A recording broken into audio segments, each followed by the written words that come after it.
Goddag alle sammen, velkommen til. I dag så spiller vi noget, er det ikke Fishing Simulator? Ja, jeg fik en mail! Virkelig? What? Det er bare din mor, Asger. Er du? Det er 3 gange nu. Ja, okay, vil du have sæt dig ned, For Asger? helvede, 4 gange. Asger, sæt dig, stand, bare stå her, stå. Shit. Asger, okay. Nå, Asger har en eller Det anden... er faktisk fisk. Ej, svøm her til vulkanen. Ja, I dag så skal vi prøve at pille en god Svøm! fiskestang, fordi hans fiskestang, det er Bakke! nu et fransk market. Bakke! Bittebokse! Og man kan bare prøve lige at tage den frem. Ja, den er cool, ikke? Den er ret stor, ikke? Den er ikke god, fordi den kan ikke fiske lava, det kan min. Det er der, okay, nå, men bruge Asger har ikke en båd, så vi bruger min. Ja, jeg har ikke købt den. Ja. Jeg har været herhenne før, men Jeg fik dig som fisk. Jeg fik en klovnefisk. fuck dig, Asger. I koncentrerer om at quest available. Ja, tag questen. Hvad for en quest? Det er lige meget. Bare følg med mig.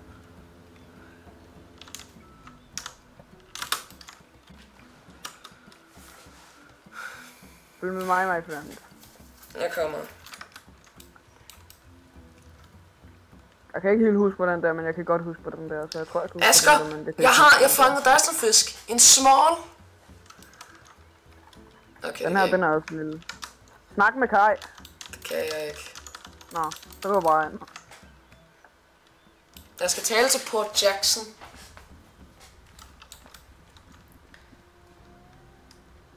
Fuck det. Jeg har været herinde før. Jeg var herinde for sådan noget tid siden. Du skal klare lort, du. Fuck er det her? Hvad får jeg Jeg der? gider ikke. Nej. Basically bare klar på kuren, og så kan du gøre det her. Det kunne jeg ikke finde ud af.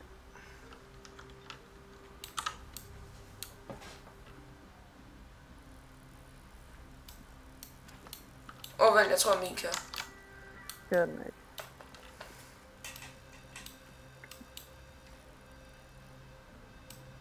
Jeg fik en magma trout. Du kan ikke. Man skal bruge den her. Hvordan får man den? Du skal bare klar på kuren. Nå. Jøj! Du så ikke en skid, Asger. For helvede, jeg glemte at hoppe! Du bug. Ja, det er jeg. Jeg speedrunner det her pisse lige nu. Cool. Det er klart, det her vejer på en fucking... Ja, han taler hele tiden om, at han har en level 40 account, som man ikke længere har. Det er fordi, jeg blev hacket. Ja. 45. Bums. Jeg var ned! Bums. Så kunne jeg få noget at hoppe. Tak, Asger. Du er så fucking skat, I guess. What? Nej! Er du gay? Nej, for helvede. Det er din mor, siger din bums. Nej. Stop the cap. Så din mor kan ikke lide dig, eller hvad? Jo. Hvorfor fuck siger du så stop the cap, når jeg siger, at din mor kan lide dig? Jeg ved det Bums. ikke. Jeg har en IQ på 13, og heller må være. Ja, det kan jeg godt. Og let's go. I'm built like that. Hvor I'm fuck lå built jeg like af? that. Hvor fuck lå jeg af? Ja, den rigtige vej. Okay, jeg glemte lige alting. Jeg glemte lige, hvem jeg var. Hvor gammel jeg er. Du hedder John, og du er 45 år gammel. Tak, altså. Ej, tak. Hvad er det nu, du hedder? Og kan lide små piger. Nej, du er en pædofil og kan lide små drenge. Nej, så hedder jeg det. For helvede, det jumper så irriterende. Fuck dig. Du kæft, jeg skal. Hej, jeg hedder Pille, men her i området kender I mig nok som Peter-ofil. Pædofil. Nej, Peter-ofil. Nej, bare pædofil. Har du aldrig set Terkel i knæppe? Ja da. Terkel i knæppe. Jeg har set Terkel i knæppe. Det var en gudefilm. Har du set Terkel i knæppe? Nej, men det er Terkel i knæppe. Nej. Det er de danske disciple. Okay. Søg på det på YouTube. Det er vildt. Lad mig komme op! Yes! Jeg kan godt lide at klare parkouren, jeg skal ikke engang klare det.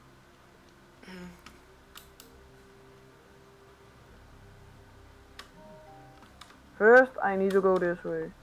Okay. No, not this way. I need to go this way. This way, yeah! Oh, by the way, fuck, man. Hvis I vil se mere af det her... Fuck er det her?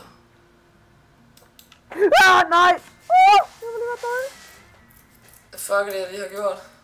Du kan gå på det nu. Aktiver. Hvordan fuck kommer jeg derop? Den der går op.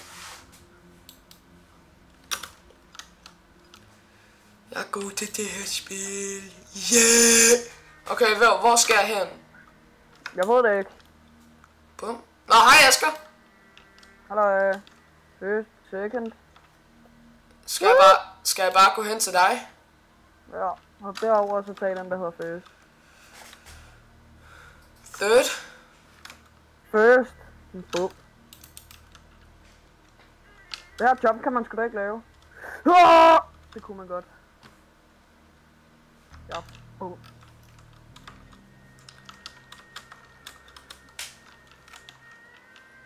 Jeg synes, jeg gør noget forkert. Jeg synes, jeg gør noget forkert. Nej, lige meget. Skal ikke den vej. Hvad? Du sagde first? Jo, det skal du. Bums! Ja, jeg ved det. Idiot. Let's go. Jeg skal også tilbage nu. Det er lidt dumt, jeg ikke. Jøj! Bang, bang, bang, bang, bang, bang, bang, bang, bang, bang, bang, bang, bang. Og nu skal jeg tilbage, eller hvad? Jøj! Ja, nu skal du klare second. Det er den, jeg er på.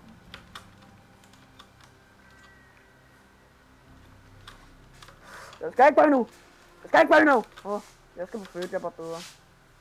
Okay. Og hvis jeg vil så mere content med Asger, så er jeg sikker på, at han ikke gider. Nej, det var en joke. Jeg skal nok tvinge Asger til at spille med mig. Oh my god. Hvis I vil se mere af ham. Jeg tror også, han har en YouTube-kanal. Han har bare ikke nogen videoer, på grund af, at han er bums.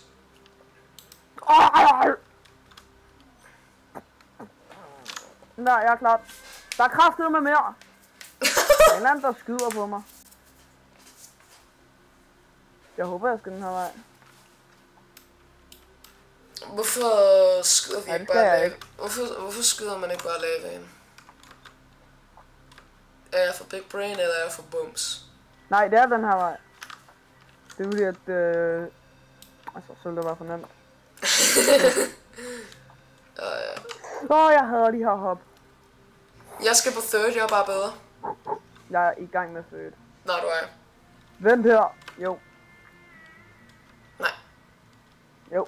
Nå, Jo, Nå, Bro, det sætter mig, Nå, Der har jeg lige været. Nå, Jo, Jeg er level 5, du er level 12. Jeg har været level 45. Nej! Fejlede du? Nej. Nu! Hold kæft, Asger, du er bøs. Nu! Hold kæft, Asger. Nej! Hvor mange gange var det nu? Hvordan? Bro, jeg står på stenen. Jeg blev bare fejlet. Du har fejlet så mange gange. Du har fejlet i livet, Asger. Nej, jeg har oppe. Det her, man får lavastang. Nå. En stang lavet af lava. Ej, virkelig? No way. No way. Jeg fisker. Jeg fisker efter din mor. Stein, der fed. Yeah, I know.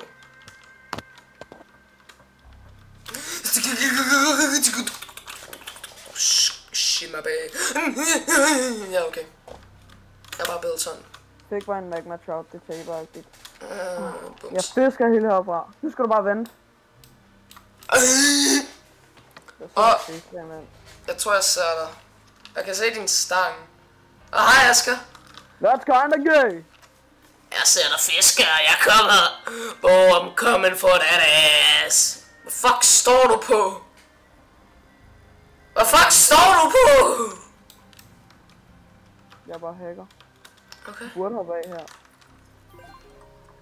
Yeah! Nå, Det var så lidt. tak. Vil du høre, hvad du gør nu? Gå Nu ud. er sådan her. Allahu Akbar! Asger, jeg tror ikke, du kan sige det. Jeg sagde la la lakbar. Eller Okay. man er hakbar. Shana lak. Nu skal du bare Look at my big old rock. Nå, nu er det bare tilbage, eller hvad? Ja, jeg ved ikke, hvordan man gør det. Det ved jeg heller ikke. Jeg ved det nu ikke. Måske bare tage korsen tilbage. Det er det, jeg er i gang med, mand. Ja, fuck. Kan ikke sige nej. Nå, altså. Open your third eye. My eyes bigger than your dick. Well, your brain's smaller than a peanut. Still bigger than yours. And bigger than yours. Din hjerne er legit på størrelse med en fucking Pinocchio-kugle. Okay. Og der er sikkert så bums, du ikke engang ved, hvad en Pinocchio-kugle er. Det ved jeg ikke, hvad er. Små lakridskugler. Nå, okay. Det giver mening, jeg er ikke så glad for lakrids. Shipmaster. Giv mig et båd, eller jeg skyder dig. Hvor er det, Asger? Lad det quickly. Du kan bare bruge min båd, Asger. Bare bruge min lortebåd. Vil du høre, hvordan man kan rotere hurtigere end din lortebåd? Ja. Kom herud til havnen. I'm swinging my thing, I'm swinging my thing. Kom ind i byen. Jeg kan se dig, følge med mig. Hej, bums. Yo, I'm coming for that.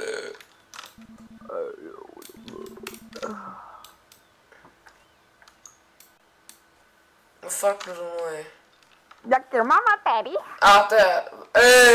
Jo! Nå, det er fast travel lort, okay. Det koster 5 Robux at gøre det. Det var en joke. Jeg vil til Jackson Havn. Okay, yes. Sig ja. Så til Port Jackson. Jeg ved ikke, hvorfor mit fucking lort er på den. Fordi du er bums. Nå. But you will remember my dick in your mouth. Hvad fuck er det der? Det ved jeg ikke. Okay, bums. Nå, hvad gør vi? Jeg skal til, Jeg har på, vent på mig. Jeg må fuck ikke komme ind på hans båd. vi humper den. Hvordan fuck er du gør det der igen? Jeg kommer op på hans båd, hvad kan han gøre ved det? Det er en Luffy. Bro, prøver ham der at prøve hende? Nej, he down bad. Han puller mig. Kom! Hey, yo. Er det sådan her? In my boat. Kom. I'm just built like that. I'm built like this. Vent lige. Nej, jeg vil ikke have radio, det er et bøs. Nej. So.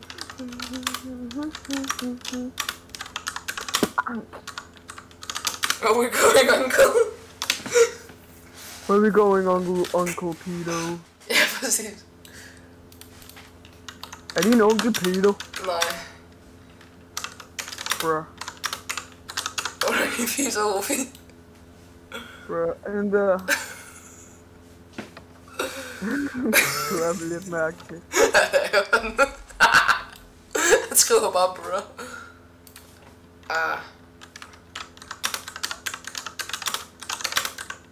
Det er den der, jeg var på før. Ej, for helvede, den er censureret booty. Der er en Nej! Bro, jeg hoppede ikke engang. Det er fint, jeg dræber den. Jeg har gjort det her så mange gange. Jeg ved, hvordan man gør. Man dodger og weaver. Hvordan fuck registrerede den ikke det der, som jeg sagde? Easy. What the fuck? Jeg skid. Okay. En eller anden hjælp mig. Nej, jeg skal lige have min. Du sikker min ting! Nej, du er min! Så står jeg tilbage. Jeg ramte den faktisk.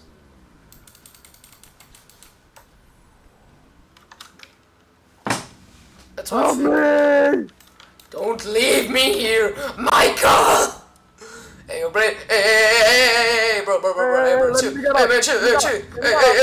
hey, bro. Asger, det her dig. Shit, det er dig! Shit, Asger, det er dig. Lad mig op. Hey, man, lad mig gå ned. Jeg ramte den. Asger, jeg boller dig en unge. Asger, sværg, jeg boller dig en unge. Lad mig komme op, gutter. Yes, jeg kommer op. Asger, kan jeg få den her lort? Hallo? Spil? Hey. Kom den hurtigt. Hey. Kom den hurtigt. Okay, what the fuck? Du er stadig nede i vandet. Bruh, this bullshit. Nej, jeg kan tage ud. Bums. Let me get in, boys. Let me get in. Der er ingen nogen på den her båd. Bruh. Sig den. Det kan jeg ikke. Jeg ramte. Jeg er alene på båden lige nu, bro. Det var du ikke. Oh my god, det der er et haj i hovedet. Jeg har brug for hjælp. Hjælp mig for helvede. Jeg kan også finde. Jeg fik en. Okay, jeg kan reparere båden. Og den synker. Det gør den ikke engang. Hvad fuck? Jeg kommer hen til dig. Asger, har du en båd? Nej. Bro, jeg bliver nødt til at svømme. I'm coming, boy. Hvor er du? I'm coming, boy. I'm long gone, but I'm coming. Jeg kaster et spyd efter dig. Jeg fløj der. Og så er der... Asger, der er ikke nogen på båden. Hvorfor kommer du? Jøj. Asger! Vi har givet dig i vandet, det er koldt. Vandet er fint, du skal bare have hovedet under vandet.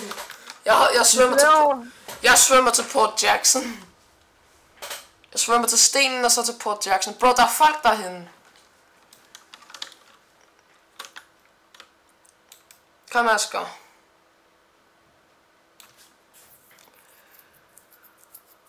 Oh my god, well this is an interesting video. Jeg vidste engang, vi var på vej hen nu for at hajer. Det er sådan, man tjener penge i det her spil. Ja. Hør, det er lang tid siden, jeg spillede spillet, okay? Hey, den der bitch her. What the fuck? What the hell? Oh my. Shit. Hey.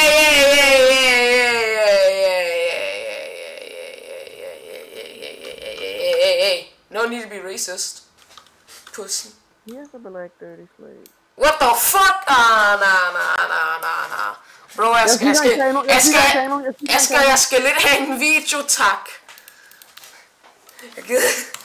Bro, Asger, fuck dig, mand. Pisse, jeg kan ikke sige den.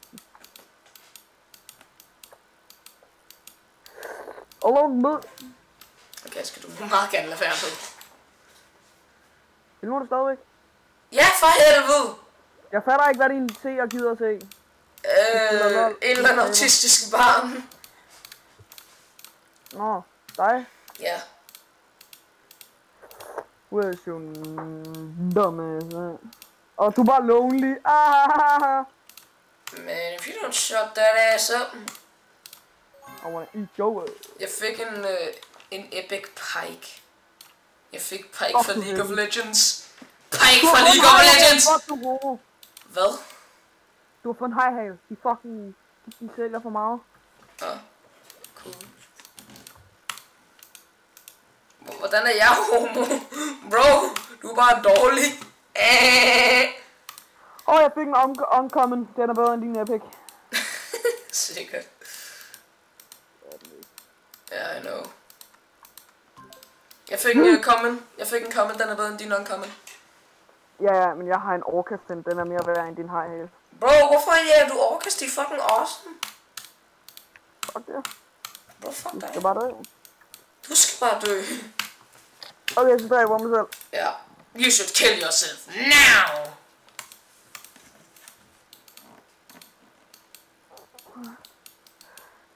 På grund af bølgerne, så ligner det lidt, at vi bevæger os. Ja. Meget trippy.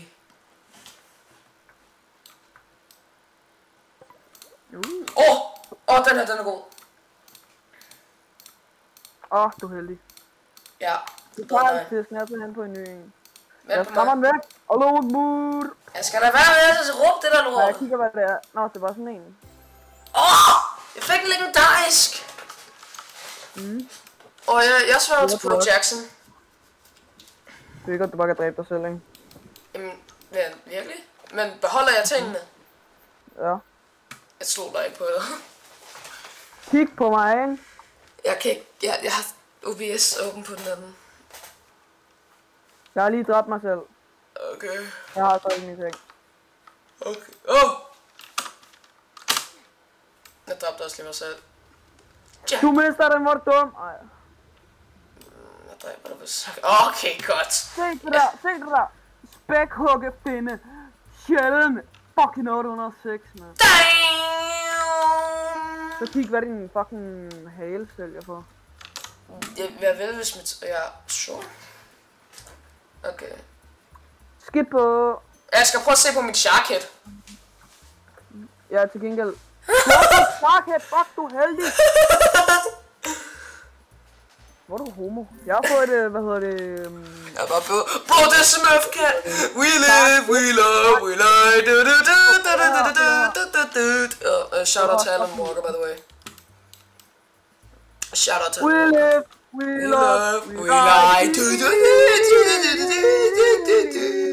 Shout out to Alan Walker. Shout out to Alan Walker. Shout out to Alan Walker. Ej, ham der, han er bøs. Lad mig lige komme på.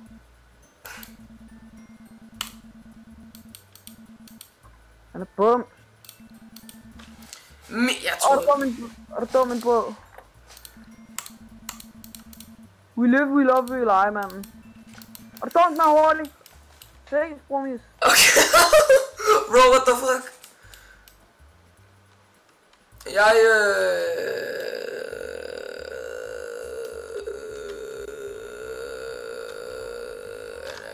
Bitch, fuck så af, mand. Sæt den! Ha? Okay, jeg hoppede i vandet, og så døde jeg med det samme. Hvad fucking mener du med, at jeg har bums? Bums. Jeg vil faktisk gerne have en ny båd. Ud, de fucking dyr. Ja, det ved jeg fandme. Men jeg fik jo et sharkhead, fordi jeg er bare blevet Okay, den er fin nok. Jeg tror, jeg har fundet det, ja. Ja, du har fået en... Så den jeg har nu, den er... Bro, den næste 14.000! Og den er langsommere!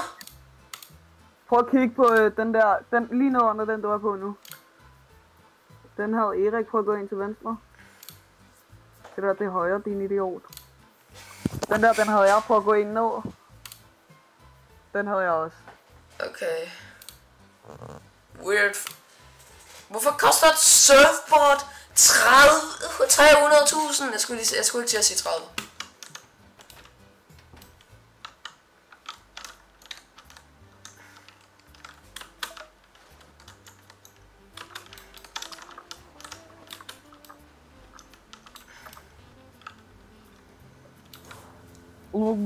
Jeg spiller noget andet, det her det lukker.